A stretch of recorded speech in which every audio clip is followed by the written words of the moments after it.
அன்பு பேகுருஸ் தமிழ் நேயர்களுக்கு வணக்கம். நம்முடன் இன்று இணைந்திருப்பவர் அரசியல் விமர்சகர், தேசத்தையும் தெய்வீகத்தையும் இரு கண்களாக பாவிக்கக்கூடியவர் அவங்க திருமதி ராதா தேவர் மேம். அவங்க மேம் வணக்கம் மேம். உங்களை வரவேற்பதில் பெருமிதம் அடைகிறோம். வணக்கம் மேம். நம்முடைய சபாநாயகர் திரு ஜேசிடி பிரபாகர் அவர்கள் அபார்ஷனுக்கு எதிராக நடந்த பேரணியில கலந்துட்டு இருக்காரு.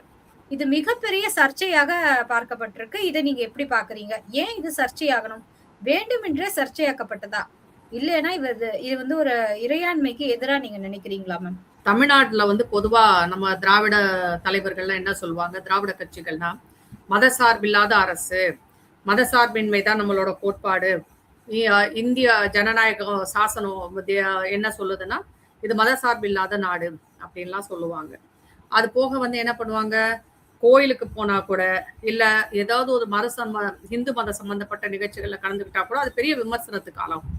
இப்ப இவரு நம்ம சபாநாயகர் கலந்துகிட்டது ஒரு பேரணின்றது யாருன்னா கிறிஸ்தவர்களும் கிறிஸ்தவ பாதிரியார்களும் சேர்த்து ஒரு பேரணி நடத்துறாங்க. அதுல அபார்ஷனை வந்து இல்லீகல்னு சொல்றாங்க.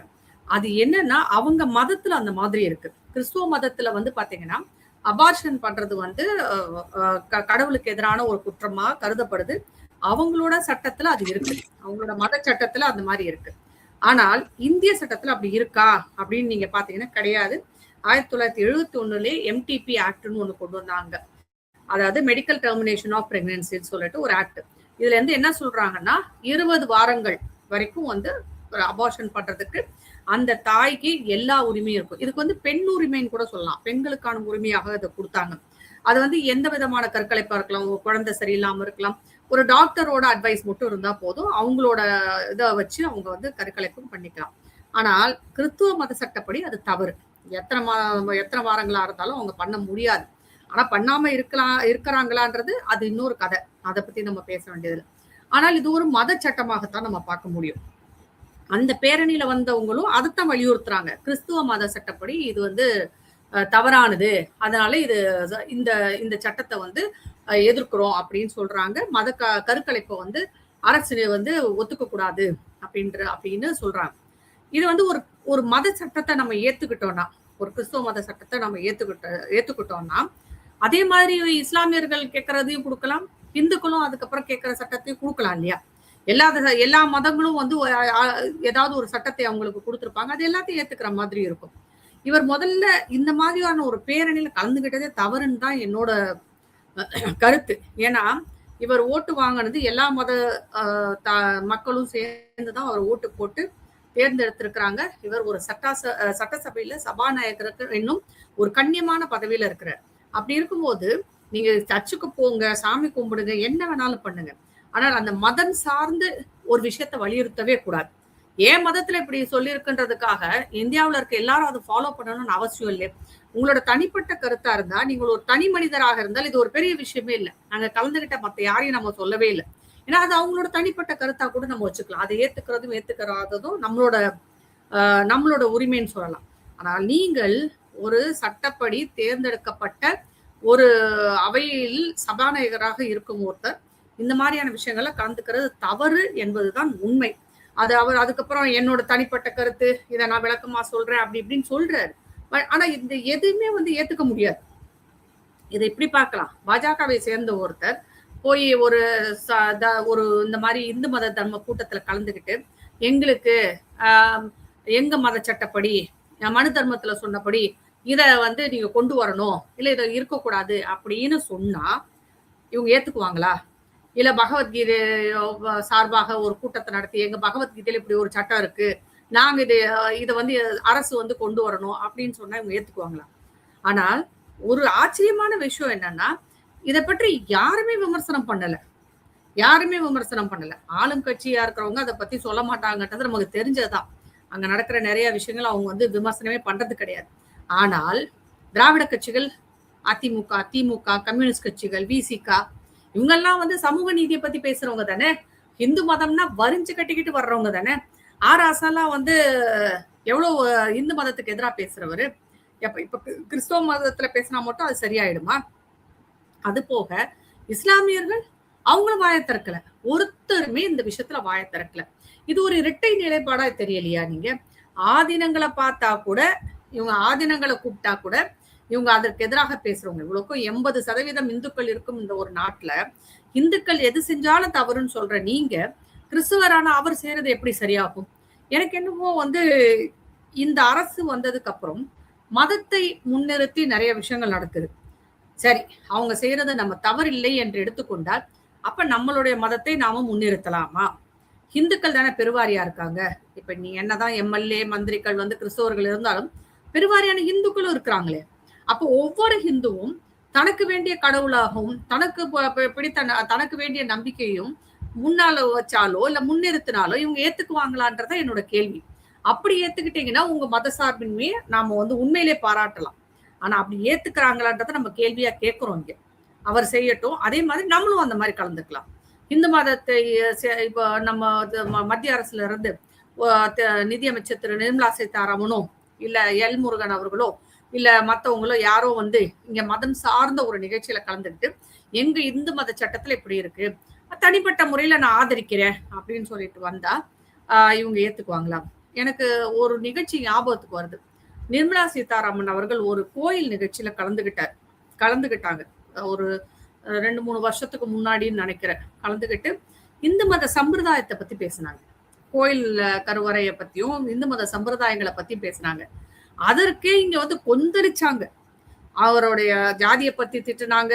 அவர் எப்படி அவங்க சொல்லலாம் அப்படின்லாம் கேட்டாங்க. ஒரு நிதியமைச்சர் மத சார்பில்லாம இருக்கணும், அவங்க ஒரு எம்பியா இருக்கிறவங்க எப்படி இந்து மத சடங்குகளையும் சம்பிரதாயங்களை பத்தி அவங்க பேசலாம்னு சொல்லிட்டு பல கேள்வியை இதே திமுகவோட கூட்டணி கட்சிகள் எல்லாம் கேட்டாங்க.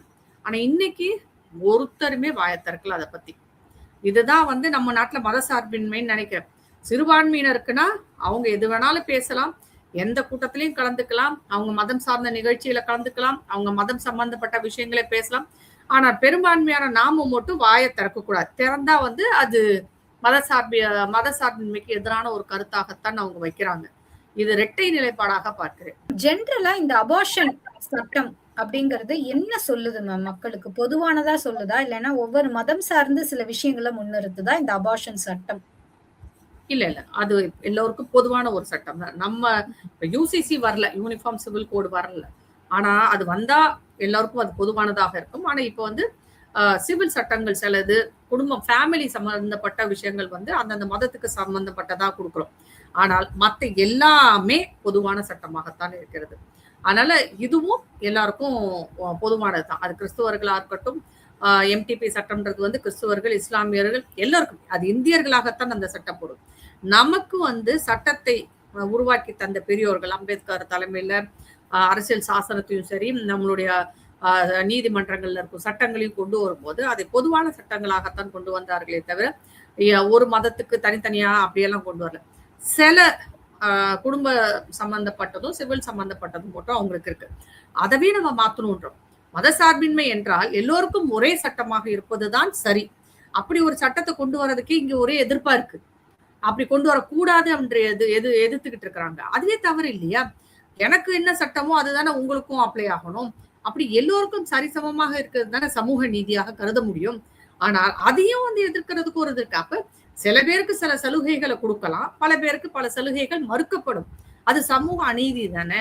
அதை பத்தி யாரும் இங்க பேச மாட்டாங்க. ஏன்னா இங்க ஓட்டு வங்கி, சிறுபான்மை ஓட்டு வங்கி என்பது ஒரு பெரிய விஷயமா அவங்களுக்கு இருக்கு. ஓட்டுக்காக அந்த மக்களை ஏமாற்றி வாழ்பவர்கள் தான் அதிகம் இங்க. அப்படி வரும் அரசியல்வாதிகள் இந்த எல்லாருக்கும் ஒரே சட்டம், எல்லோருக்கும் ஒரே மாதிரியான ஒரு சமூக நீதி இருக்கணும்ன்றத பத்தி பேசவே மாட்டாங்க. தனித்தனியா ஒவ்வொருத்தருக்கும் கொடுக்கணும், அதுதான் சமூக நீதினு அவங்க பேசுறாங்க. அதான் இது வேடிக்கையான ஒரு விஷயம் தான் உண்மையிலேயே. மேம், மற்றும் ஒரு முக்கிய விஷயமாக நான் கேட்க விரும்புறது என்னன்னா, தமிழக அரசியல் களத்துல நிறைய மாறுதல்கள் நாள் ஒரு மேனி பொழுதொரு வண்ணமாக நடைபெற்று கொண்டிருக்கு. நம்ம சட்டசபையில நிறைய விஷயங்கள் பாக்குறோம். சமீபத்தில் உதயநிதி அவர்களினுடைய கைது, அதற்கு அவங்க கட்சியை சார்ந்தவங்க கூட ஒரு ஆதரவு தெரிவிக்கல போல இருக்கே மேம். அந்த கட்சியினரே அவர் பேசுறது ஏத்துக்கலன்னு தெரியுது. அந்த கட்சியில இருக்கும் மூத்த அரசியல்வாதிகள் யாரும் இதை ஏத்துக்கிறதுக்கு வாய்ப்பே இல்லை. ஏன்னா அந்த பேச்சை அவங்க வீட்டுல இருக்கிறவங்க எல்லாம் ஏத்துக்கணும்ல, அப்படி யாருமே ஏத்துக்க மாட்டாங்க. அதனால அவங்க தேவையில்லாத பேச்சு அப்படின்றதுதான் அவங்களுடைய கருத்தாக இருக்க முடியும். அது ஒன்று. 2வது வந்து அப்படி பேசிட்டு இது ஒரு கைதாக இருந்தாலும் அவர் உள்ள ஜெயிலுக்கெல்லாம் அனுப்பல. உடனே ஒரு பயமுறுத்தல் நடவடிக்கை மாதிரி தான் இருந்தது. எதுக்கு தேவையில்லாம அந்த பிரச்சனையை பெருசுப்படுத்திக்கிட்டே போகணும் அப்படிங்கிற மாதிரி தான் இருந்தது. உதயநிதிக்கு அவர் கட்சியிலே ஆதரவு இல்லை அப்படிங்கிறது அது பட்டவர்த்தனமா அதுல தெரிஞ்சது. சில பேர் உதயநிதி ஆதரவாளர்கள் மட்டும்தான் அதை பெருசா பேசுறாங்களே தவிர மற்றவங்க எல்லாம் அதை பெருசா பேசல, பெருசா எடுத்துக்கல, அதை அப்படியே விட்டுட்டாங்க. அதுலயே தெரியுது அவர்கள் செய்தது தவறு என்பதை அவர்கள் உணர்ந்திருக்கிறார்கள். அதுல எந்த மாற்று கருத்துமே இல்லை.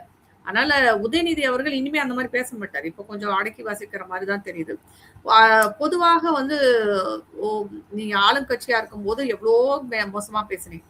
எதிர்கட்சியா இருக்கும் போதாவது நீங்க கொஞ்சம் அடக்கி வாசிக்கணும்ல. இப்பயும் வந்து நீங்க அசிங்கமாவே பேசிட்டு இருந்தா எப்படி? அதுக்கப்புறம் எல்லாரும் கைது செஞ்சு உள்ளதான் போகணும்.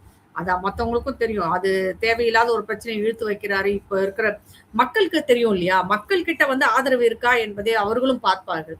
இந்த பேச்சுக்கு மக்கள் கிட்ட ஆதரவு இல்லை அப்படிங்கிறது அவங்க உணர்ந்ததுனால தான் யாருமே அவருக்கு ஆதரவாக பேசவும் இல்லை, பெருசாக எதுவும் எதிர்ப்பும் காட்டல. மேம் நம்ம தொடர்ந்து பாக்குறோம் சட்டசபை நிகழ்ச்சிகள் லைவ்ல வருது. முன்னாடி லைவ்னு சொன்னாங்க கடந்த 5 வருஷத்துல. ஆனா அது முறையா பின்பற்றப்படலன்னு பாக்குறோம். இந்த கூட்டத்தொடர்ல கூட முதல் சட்டசபை கூட்டத்தொடர்ல அது பாதியில லைவ் கட்டாச்சுங்கிறத பாக்குறோம். இப்ப திரும்பி தொடர்ந்து வருதுங்கிறத பாக்குறோம். ஒரு சாரார் திமுக சார்ந்தவங்களே அதை புகழ்ந்து பேசுறாங்க. குறிப்பா திமுகவின் எம்எல்ஏ ஏவா வேலு அவர்கள் என்ன சொல்லியிருக்காருன்னா, இது ஒரு பாசிட்டிவான மாற்றம். நாங்க சொன்னோம் ஆனா செய்ய முடியல, இவங்க செய்யறாங்க, மக்களுக்கு எல்லாம் தெரியுது. நாங்க சட்டசபை முடிச்சு வரத்துக்குள்ள நாங்க பேசினதுலாம் ரீல்ஸா போயிடுது, மக்கள் கிட்ட சேர்ந்துடுது அப்படின்னு ஒரு பாசிட்டிவான ஒரு விஷயமாக சொல்லியிருக்கிறார். சிங்கப்பூருக்கு சென்று வந்த பிறகு ஏவா வேலுவிடமும் மாற்றமா? அப்படி இல்ல. பொதுவா பாத்தீங்கன்னா இந்த லைவ் ஆனா இந்த தாவேகா கட்சி ஒரு விஷயத்துல நம்ம பாராட்டணும். சட்டசபை நிகழ்வுகளை வந்து இளைஞர்கள் கூட சிறு வயது இந்த இளைய தலைமுறை எல்லாருமே பாக்குற அளவுக்கு கொண்டு போய் சேர்த்துட்டாங்க. அது ஒரு நல்ல விஷயமா தான் பாக்குறேன். ஏன்னா என்ன நடக்குது உண்மையில, அங்க யாரு பேசுறாங்க, யாரு தவறு செய்கிறார் அப்படிங்கிறது வந்து தெரியாது. நானும் கச்சேரிக்கு போனன்ற கதையில சும்மா போயிட்டு உட்கார்ந்து வந்தவங்கள கண்டுபிடிக்கலாம். யாரு வந்து உருப்படியா பேசுறாங்க. அதுக்கு ஒரு பெரிய உதாரணம் சௌமியா அன்புமணி அவர்கள். அவங்க பேசுனது வந்து பெரிய அளவுல பாராட்டுதலை பெற்றது.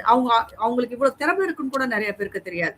அவங்களையும் நம்ம வந்து வாரிசு அரசியலா நிறைய பேர் பேசிட்டு இருந்தாங்க. ஆனா அவங்க நிறைய கருத்துக்களை முன்வைத்தது வந்து ஒரு பெண் அரசியல்வாதியாக உண்மையிலேயே சந்தோஷமா இருந்தது. உண்மையிலேயே நல்லா பேசுனாங்க.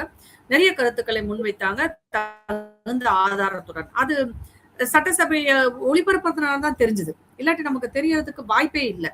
அது மாதிரி அங்க நடந்த சில விஷயங்கள், யார் யார் எப்படி பேசுறாங்க, எப்படி தரவுகளை முன்வைக்கிறார்கள், எது உண்மை எது பொய்ன்னு, யாரு வந்து மக்களுக்காக குரல் கொடுக்கிறார்கள் என்பது தெரிய வருது.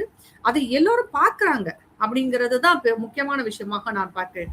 அது அதாவது வயது வரம்பில்லாமல் வயதுகள் கடந்து ஒரு சின்ன பையன்ல இருந்து வயதானவர்கள் வரைக்கும் இந்த நிகழ்வுகளை பார்ப்பது அரசியல் ரீதியாக ஒரு வளர்ச்சியை தான் நம்ம கிட்ட காமிக்குது. ஒரு அரசியல் வளர்ச்சி, ஒரு முதிர்ச்சி வருவதற்கான வாய்ப்புகள் இருக்கு.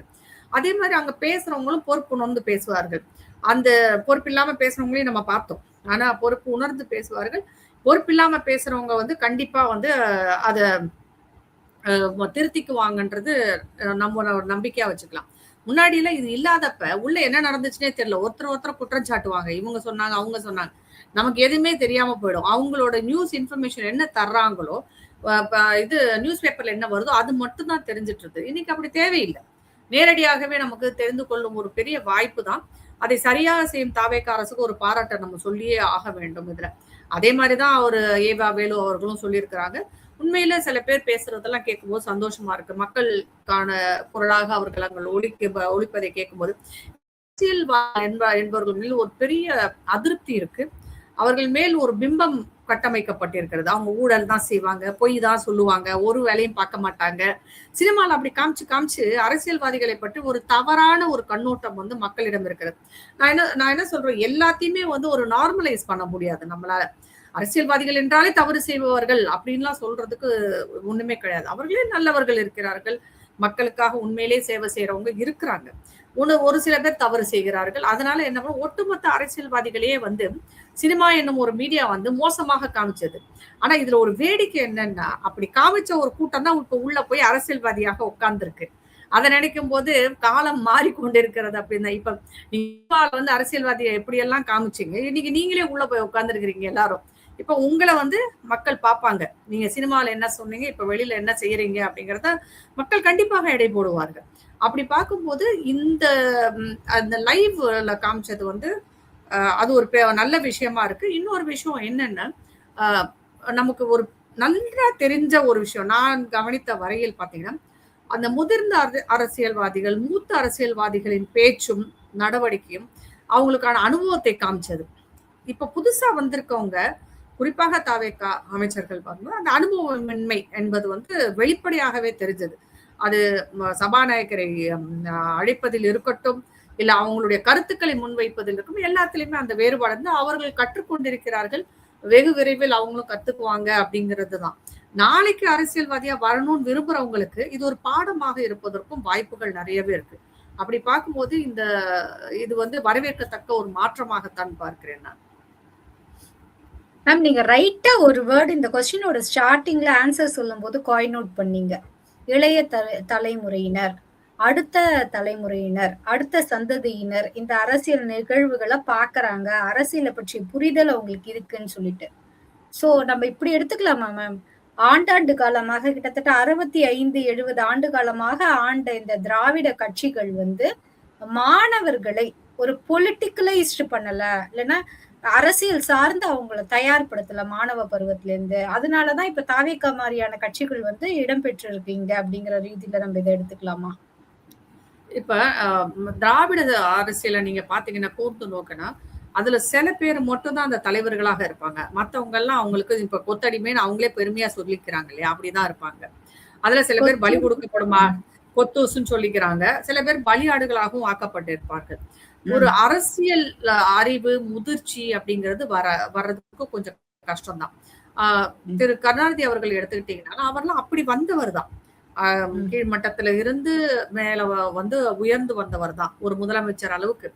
அந்த ஒரு வாய்ப்பு அனைவருக்கும் வந்து கிடைக்கிறது கஷ்டம். ஒரு திரு கருணாநிதி அவர்களோ, ஒரு திரு எம்ஜிஆர் அவர்களோ, ஒரு செல்வி ஜெயலலிதா, இப்படி ஒருத்தர் தான் அந்த வர முடியும். மத்தவங்க வந்து பாத்தீங்கன்னா நிறைய அரசியல்வாதிகள் வந்து அரசியலை கத்துக்கிட்டு வரல, நிறைய பேர் அரசியல் செய்து வந்தார்கள். சில பேர் எப்படி வந்தாங்கன்னு நமக்கே தெரியும், எந்த வழியில வந்தாங்கன்றது. நாம அதை விட அரசியல் என்றால் என்ன, பாலிடிக்ஸ்னா என்ன, அதை எப்படி நடத்தணும், ஒரு சட்டசபையில பேசணும்னா மக்கள் கருத்துக்களை எப்படி முன்வைக்கணும், எதெல்லாம் சொல்லணும் எதெல்லாம் சொல்லக்கூடாது அப்படிங்கிற அந்த ஒரு அரசியல் பாடம் வந்து எந்த பள்ளிக்கூடத்திலையும் சொல்லிக் கொடுக்கறது இல்லை, எந்த காலேஜ்லயும் கல்லூரியிலும் சொல்லிக் கொடுக்கறது இல்லை. அது அவங்களா கத்துக்கிறது தான். போய் அவங்களே சட்டசபைக்கு போய் அது ஒரு 5 ஆண்டு காலம் அவர்கள் வந்து எம்எல்ஏ மக்கள் பிரதிநிதியாக இருந்து அமைச்சராக இருந்து அதை தாங்களாகத்தான் கற்றுக்கொள்கிறார்கள். இதற்கு பாடம் என்று எதுவுமே கிடையாது. இன்னைக்கு என்னன்னா இந்த தலைமுறைக்கு அந்த வாய்ப்பு இருக்கு. நீங்க பார்க்கலாம் என்ன செய்யறாங்கன்றத. நீங்க உங்களோட சோசியல் மீடியாவா இருக்கட்டும், யூடியூபா இருக்கட்டும், இது எந்த இதா இருக்கட்டும், டெக்னாலஜி வந்து உங்களுக்கு அந்த பாடத்தை உங்கள் வீட்டுக்கே கொண்டு போய் சேர்க்கிறது. இதை பாக்குறவங்களுக்கு அது ஈஸியா இருக்கும்னு நினைக்கிறேன். இன்னும் கொஞ்சம் அரசியல் கத்துக்கிறதுக்கும், அரசியல் பழகு அப்படின்றாங்க இல்லையா, அதை பழகுறதுக்கு இந்த மாதிரியான விஷயங்கள் வந்து இந்த தலைமுறைக்கு வந்து மிகவும் ஒரு பயனுள்ள விஷயமாகத்தான் இருக்கும் என்று நினைக்கிறேன். அது ஒரு நல்ல அரசியலை தமிழ்நாட்டில் உருவாக்கினால் நல்லா இருக்கும்ன்றதுதான் என்னுடைய கருத்து. கமிங் பேக் டு அகைன் நம்ம இந்த சட்டம், மத சார்பு அதை பற்றி எல்லாம் பேசும்போது இந்த FCRA சட்டத்தை நம்ம இந்த இடத்துல பேசி ஆகணும் மேம். நான் ஃபாரின்ல இருந்து நிதி வருது, எல்லா மதத்தை சார்ந்த NGOக்களுக்கும் தான் நிதி வருது. இந்த சட்டத்தை திரும்ப ஒரு முறை பரிசீலிப்பதாக பேக் எடுத்திருக்காங்களும் பாஜக.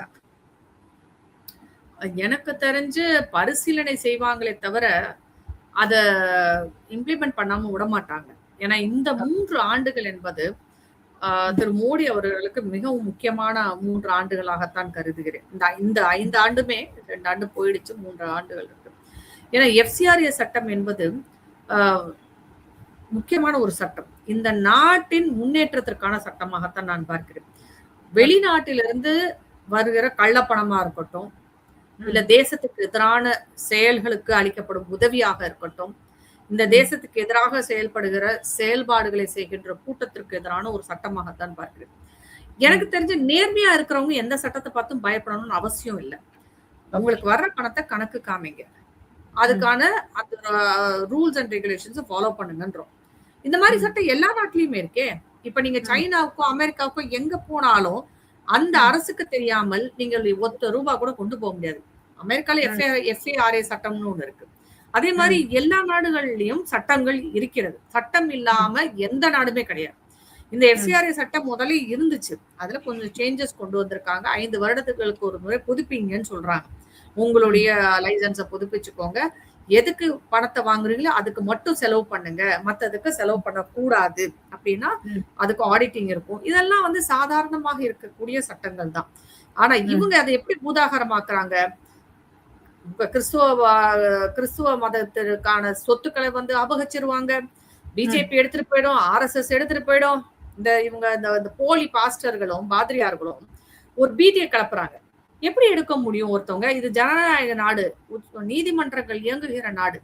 இங்க வந்து அப்படியே எடுத்தவங்க கவுத்தன்னு ஏதாவது ஒரு சொத்தை அரசு எடுக்க முடியுமா? இல்ல பிஜேபி காரங்க எடுக்க முடியுமா? இல்ல RSS காரங்க எடுக்க முடியுமா? என்ன முட்டாள்தனம்! இவங்க வேணா வந்து ஆக்கிரமிப்பு செய்யலாம். காட்டை ஆக்கிரமிப்பார்கள், மலையை ஆக்கிரமிப்பார்கள், கோயிலை ஆக்கிரமிப்பார்கள். அங்கெல்லாம் நம்மதுதான் சொல்லிட்டு உட்கார்ந்துருப்பாங்க. சர்ச்சுகள்லாம் உட்கார்ந்துருக்கும். ஆனா இது வரைக்கும் அரசு ஆக்கிரமிப்பதாக எந்த அந்த மாதிரியான ஒரு விஷயமே கிடையாது, இந்த சட்டத்திலே கிடையாது. ஆனால் ஒரு சட்டத்திற்கு புறம்பாக நீங்க ஒரு விஷயத்த செஞ்சா அதை கேள்வி கேட்கக்கூடிய அதிகாரம் அரசுக்கு உண்டு. அதை கொடுக்கறது தானே FCRA சட்டம். நீங்க ஒரு நல்ல குடிமகனாக இருந்தால், நேர்மையானவராக இருந்தால், தேசத்திற்கு விசுவாசமானவராக இருந்தால் கண்டிப்பா அதை ஏத்துக்குவீங்க. ஆனால் நீங்க கதறவங்க எல்லாத்தையும் பாத்தீங்கன்னா அந்த மாதிரி இந்த லிஸ்டுக்குள்ளே வராத ஒரு கூட்டம் தான் அதை கதறிட்டு இருக்கு. ஏன்னா மத்தவங்களும் இதை பத்தி எதுவும் பேசல. FCRA சட்டம்ன்றது நாங்க பரிசீலனை பண்றோம்னு தான் சொல்லியிருக்கிறாங்க.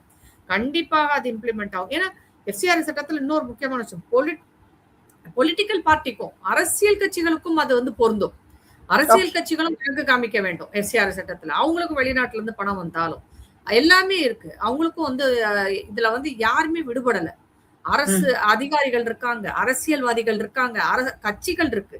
எல்லாருக்குமே இந்த FCRA சட்டம் வெறும் வந்து கிறிஸ்துவர்களுக்கு மட்டும் பொறுத்துற மாதிரி பேசிட்டு இருக்காங்க. கிறிஸ்துவ மத நிறுவனங்கள், இந்து மத நிறுவனங்கள், இஸ்லாமிய எந்த மத நிறுவனங்களா இருந்தாலும் அதுக்கு பொருந்தும். வெளிநாட்டுல இருந்து பணம் வந்தாலும் அதையும் கணக்கு காமிக்கணுமா மேடம்? ஆமா ஆமா, அதிகாரிகள், அரசு அதிகாரிகள், அரசியல்வாதிகள் எல்லாருக்குமே பொருந்தும் இந்த சட்டம். யாருக்கும் வந்து பொருந்தாம இல்ல. அப்படி இருக்கும்போது அதுல ஒரு கூட்டம் மட்டும் வந்து எங்க மதத்தை தான் நோக்கி இருக்கு, எங்க மதத்துல இருக்கிறதா புடிங்கிட்டு போயிடுவாங்க, எங்க மதோடது அப்படின்னு சொல்லும்போதுதான் எங்க அப்பன் குதிரைக்குள்ள இல்லைன்ற கதையா நீங்க எதுக்கு கதறிட்டு இருக்கிறீங்க அப்படின்னு நாம கேட்க தோணுது. அப்ப ஏதோ அங்க ஒரு பிரச்சனை இருக்கு. இப்ப சாதாரண மனிதர்கள், உங்களையும் என்னைய மாதிரி இல்ல குப்பன் சுப்பன் ரோட்ல, நமக்கு இது வந்து இதனால என்ன இருக்கு? FCRA சட்டத்தினால நமக்கு ஏதாவது பாதிப்பு வரப்போதா? கிடையவே கிடையாது. தவறு செய்தால் உங்களுக்கு பாதிப்பு. மக்களுக்கு நீங்க வந்து உதவி செய்யறோம், எங்க நிறுவனங்கள், கல்வி நிறுவனங்கள் இருக்கு, எங்களுக்கு வந்து ஹாஸ்பிட்டல் இருக்கு, எங்களுக்கு அது இருக்கு, இருக்கட்டும். அதற்கான உதவியை நீங்க வாங்குறீங்கன்னா அதை கணக்குல காமிச்சிட்டு போக வேண்டியது தானே நேர்மையாக. அதை செய்ய மாட்டேன்றாங்க. அதுக்காக கதறிட்டு இருக்கிறத பார்க்கும்போது நமக்கு ஆச்சரியமா இருக்கு. ஒண்ணுமே இல்லாத ஒரு விஷயம், சட்டத்தை மதித்தும் அரசியல் சாசனத்தை மதிச்சு நடங்க அப்படின்னு சொன்னா இங்க ஒரு கூட்டம் கதறத பார்க்கும்போது வேடிக்கை கூட இருக்கு சமயத்துல. என்னது இது, இவங்களுக்கு 370 கொண்டு வந்து ஆர்டிகல் 370 ரிமூவ் பண்ணும்போது இப்படிதான் கதறிட்டு இருந்தாங்க. காஷ்மீரே வந்து என்னமோ காணாம போயிடும்ன்ற மாதிரி. ஆனா இன்னைக்கு காஷ்மீர் எந்த நிலைமையில இருக்குன்னு நமக்கும் தெரியும். இப்படி ஒவ்வொரு சட்டத்திற்கு பின்னாடியும் இது ஒரு கூட்டம் கதறிக்கிட்டே தான் இருக்கும். அதை இந்தியா வளர்ந்த நாடாக வேண்டும் என்றால் இந்த மாதிரியான தேச துரோக நடவடிக்கைகளை நிப்பாட்டினா தான் அது நடக்கும். ஏன்னா இப்ப சைனா வந்து வளர்ந்த நாடுல இருக்கு இல்லையா, 2வது இடம். எப்படி இருக்கு? உள்ள நீங்க ₹1 உள்ள கொண்டு போக முடியாது. சைனாவுக்கு எதிராக ஒரு காரியம் உள்ள பண்ண முடியாது. அதையெல்லாம் அடக்கி ஒடுக்குனதுனாலதான் இன்னைக்கு சைனா வளர்ந்துருக்கு. அதை நாம செய்யாம கண்டிப்பாக வளர்ச்சி அடைய முடியாது. அது அவருக்கும் தெரியும். அதனால இவங்க பேசுறது பேசிட்டு போவாங்க. ஆனா அது நடக்கிறது நடக்கும். மேம் ரொம்ப நன்றி மேம். இத்துணை நேரமும் அழகாகவும் தெளிவாகவும் நிறைய விஷயங்களை எங்களுக்காக எடுத்து சொன்னீங்க. எஸ், அபார்ஷன் சட்டம் என்ன சொல்லுதுன்னா இன்னும் UCC வரலங்க, அதனால பொதுவா இதை வைக்கல, தனிப்பட்ட முறையில சொல்லியிருக்க ஒவ்வொரும் ஒவ்வொரு சார்ந்து சொல்றாங்க. குறிப்பா கிறிஸ்தவ மதத்துல அது இது மாதிரிதான் சொல்லியிருக்காங்க, அதற்கு எதிராக தான் சொல்லியிருக்காங்க. ஆனா இது முன்னாடியே 1971 இதற்கான சட்டம் பெறப்பட்டு அதெல்லாமே வந்துருச்சுங்க. அதனால இது வந்து இதையே இந்த குறிப்பிட்ட மதத்தை தாண்டி வேறொருவர் இந்து மதத்தை சார்ந்தவர்கள் இது மாதிரி ஏதாவது ஒரு பொது பேரணியில் கலந்து கொண்டு அவர்கள் இந்து தர்மத்தின் முறைப்படியோ அல்லது இந்து சட்டத்தில் என்ன சொல்லி இருக்கிறது அப்படிங்கிற விஷயத்தை எடுத்து சொன்னா கூட இது மதசார்பு அற்ற நாடு, ஆனா நீங்க என்னென்ன வேலை பண்றீங்க அப்படின்னு எவ்வளவு பேர் வரிஞ்சு கட்டிக்கிட்டு வருவீங்க. குறிப்பாக திமுக, சமூக நீதி பேசும் திமுக, எல்லோருக்குமே சமூக நீதியை இங்க நாங்க தான் மாறுதட்டுகிற விசிக, தொடர்ந்து கம்யூனிஸ்டுகள் இந்த இந்தியாவின் உள்ள ஏழைகளின் பங்காளன் நாங்கள் என்று சொல்லக்கூடிய கம்யூனிஸ்டுகள் நீங்களாம் எப்படி வரிஞ்சுக்கிட்டு என்னென்ன பேசியிருக்கீங்க.